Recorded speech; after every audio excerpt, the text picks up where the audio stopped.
Welcome to the channel mystic tarot. ये March की monthly reading है पाइसेस, सन, मून और असेंडेंट लोगों के लिए।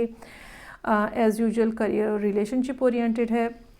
रीडिंग स्टार्ट करने से पहले मैं थोड़ा एस्ट्रोलॉजिकली आपको एक्सप्लेन करना चाहूँगी। इस महीने 2 मेजर इवेंट्स होने जा रहे हैं, जिसमें से एक कैप्रिकॉर्न के अंदर 5 प्लैनेट्स का इकट्ठा होना है। अब पाइसेस जो है वो जो डिफ़िकल्टी इसमें फ़ेस करेंगे वो सबसे टॉप ऑफ द लिस्ट उनका वो सब मामला जो आपके स्टेटस के हवाले से हैं, घर के हवाले से हैं। अगर आपके हेल्थ के कोई इश्यूज़ हैं तो थ्रोट का एरिया जो है और अपर जो लंग्स का एरिया वो डिस्टर्ब हो सकता है। इसी तरह वो मामला अगर आप स्टूडेंट हैं या बाहर कहीं किसी मुल्क में हैं या जाना है, उसके मामला भी आपको कुछ अरसे के लिए डिस्टर्बेंस का शिकार वहाँ पे भी आप होंगे और आपको नज़र आएगी।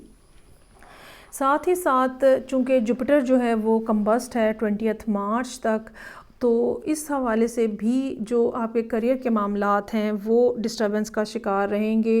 कुछ ना कुछ डिलेज़ हो सकते हैं, गलत फ़ैसले हो सकते हैं। ये भी हो सकता है कि एक ज़हनी तौर पे एक जिसको कहते हैं ना, जहन के ऊपर गुबार छाया रहता है और चीज़ें क्लियर नहीं होती हैं, वो सारी सूरत हाल जो है वो हो सकता है कि आपको इस दौरान फ़ेस करनी पड़े।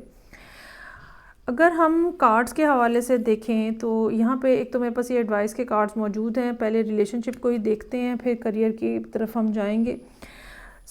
रिलेशनशिप के अंदर जो एक बात नज़र आ रही है, एक तो ये कि कोई शायद अर्थ साइन है जिसके साथ आप डील कर रहे हैं। ये कैप्रिकॉर्न हो सकता है, ये वर्गो भी हो सकता है।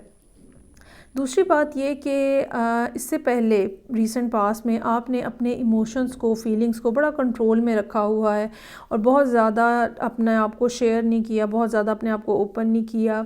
काम के ऊपर आपका ध्यान, अपने करियर के ऊपर आपकी तवज्जो बहुत ज़्यादा मरकूज़ रही है। लेकिन अब आपको एक खौफ सा महसूस होना शुरू हो गया है। ये खौफ जो है, इसकी एक रीज़न ये हो सकती है कि या तो दूसरा शख्स जो है वो उतने अच्छे तरीके से कम्युनिकेट नहीं कर रहा, बातचीत नहीं हो पा रही। अगेन उसकी रीज़न जो है वो आपका नॉन एक्सप्रेसिव होना हो सकती है या बहुत ज़्यादा काम में मसरूफ़ होना हो सकती है। यही वो वजह है कि अब आप अपने आप को बहुत ज़्यादा रिस्ट्रिक्टेड या कॉन्फ्लिक्ट में हो सकता है कि फ़ील कर रहे हो, करना कुछ और चाह रहे हैं, हो कुछ और रहा है। और इस बात का भी इम्कान है कि आपको ये महसूस हो रहा है कि ये पर्सन जो है ये आहिस्ता आहिस्ता कम से कम बात करता हुआ सिचुएशन से शायद निकलने की कोशिश कर रहा है। एक तरफ जहाँ आपके करियर के मामलात हैं, वहाँ पे या तो आप किसी ख़ास किस्म की ऑफ़र का इंतज़ार कर रहे हैं या रिलेशनशिप में एक ख़ास किसी जैसे फॉर एग्ज़ाम्पल हो सकता है कि आप कमिटमेंट का इंतज़ार कर रहे हैं, लेकिन वो फ़िलहाल आपको मिलती हुई नज़र नहीं आ रही। यही वो वजह है कि आपने अपने आप को रोका हुआ है और आप एक मामलात को एक ख़ास हद से आगे बढ़ने नहीं देना चाह रहे।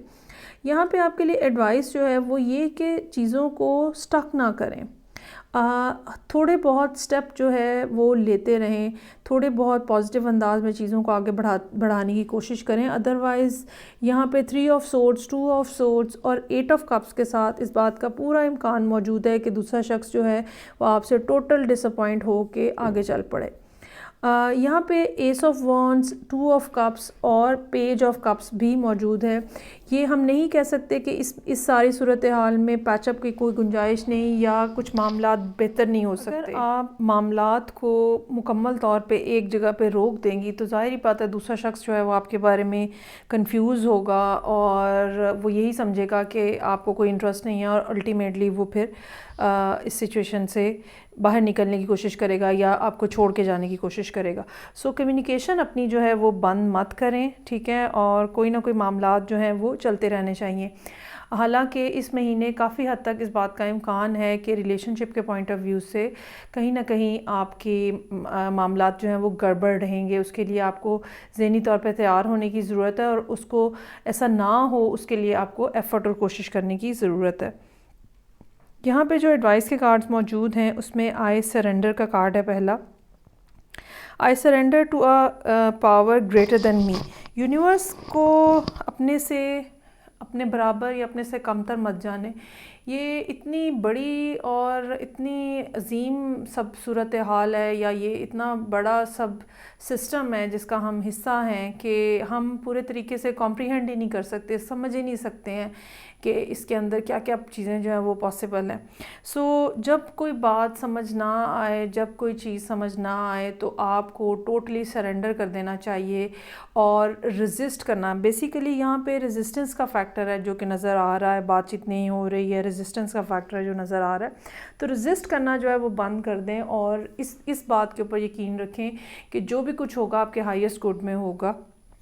दूसरा कार्ड यहाँ पे जो है, when I lean on the faith of the universe, ठीक है, अगेन वही बात कही जा रही है, पीस बिकम्स रियल।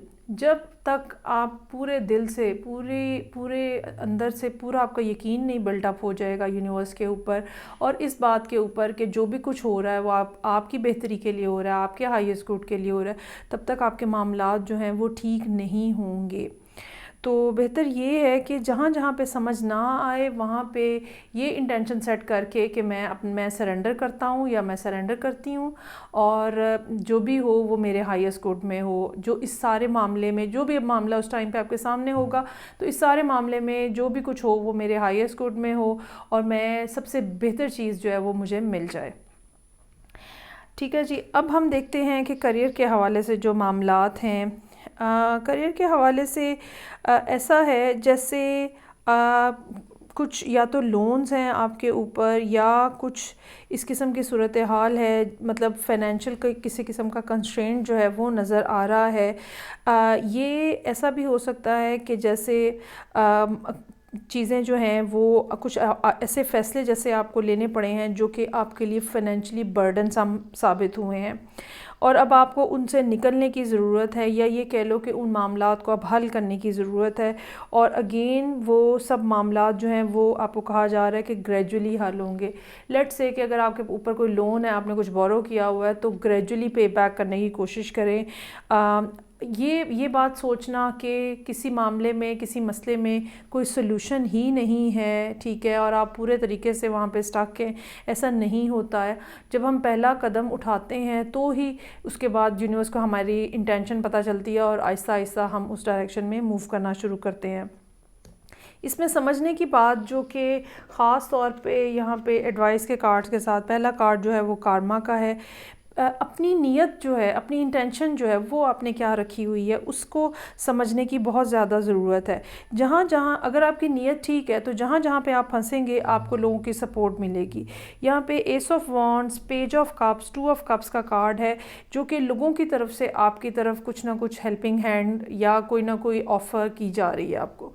ये वर्बल किस्म का प्रेज़ भी हो सकता है, तारीफ़ भी हो सकती है, लेकिन कुछ ना कुछ जैसे आपको लैंड करने की कोशिश की जा रही है, कुछ ना कुछ आपको सपोर्ट करने की कोशिश की जा रही है। और अगर आप बहुत ज़्यादा रिजिड हैं इन मामलात में कि आपको किसी की हेल्प नहीं लेनी है और आप किसी को बता ही नहीं रहे हैं, तो ऑब्वियसली फिर आप इसी जगह पे फंसे रहेंगे।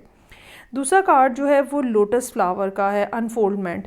चीज़ों को अपने अंदर होल्ड करके मत रखें। अगर आपको प्रॉब्लम है, अगर आपको हेल्प चाहिए है, अगर इवन ये हेल्प फाइनेंशियल नहीं भी है और इमोशनल सपोर्ट भी चाहिए आपको किसी फाइनेंशियल डिफ़िकल्टी के हवाले से, तो आप लोगों से बात करें।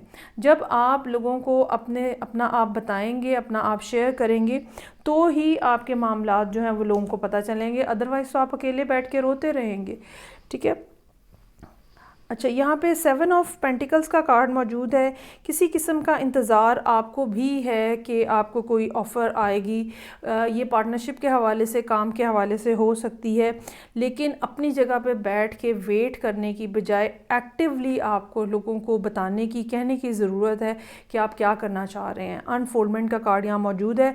चाहे आपके इर्द गिर्द इस टाइम के ऊपर बड़े ही मसाइल होंगे, लेकिन जब आप बात कहेंगे, जब आप चीज़ों को शेयर करेंगे, तो यकीनन लोग आपकी मदद के लिए आपकी तरफ आएंगे। ये रीडिंग थी पाइसेस लोगों के लिए, सन, मून एंड असेंडेंट, मार्च के महीने में करियर और रिलेशनशिप ओरिएंटेड रीडिंग।